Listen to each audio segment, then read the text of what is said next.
मित्रांनो, तर संडे आहे. संडेसाठी काहीतरी नाश्ता हवा असतो सकाळचा. तर मी पोहे बनवते. तर चला दाखवते पोहे कसे बनवते ते. कढईमध्ये तेल गरम करून त्याच्यामध्ये शेंगदाणे तेलामध्ये असे तळून घेतले आहेत, भाजून तळून घेतले आहेत. आणि कांदा, टोमॅटो, हिरवी मिरची आणि कढीपत्ता, कोथिंबीर सगळं टाकलं आहे. आणि ते पोहे धुवून मी ठेवलेत. नील गारवी ओरडत आहे, आजीचं औषध घेतलं नीलनी म्हणून बघा. आणि इथे चहा पण ठेवला आहे. इकडे दूध तापवायचं आहे.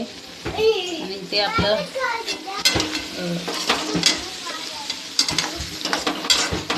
असं मी पोहेसाठी साहित्य वापरलेलं आहे. आता याच्यामध्ये आपण पोहे टाकूयात. मीठ पण टाकलं आहे मी. तर आपले इथे पोहे बघा, मी पोहे टाकून खालीवर करून घेतलेले आहेत. आणि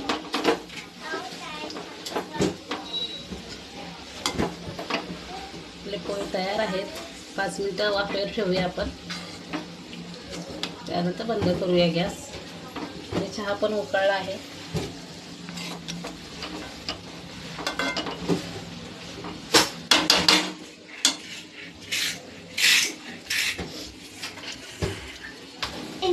हे बघा, आपले हे पोहे रेडी आहेत.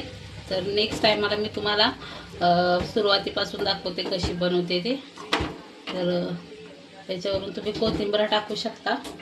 मी जेव्हा तेलामध्येच टाकलं आहे कोथिंबीर. तर ही रेसिपी आवडली असेल तर लाईक करा, शेअर करा, चॅनलला सबस्क्राईब करा.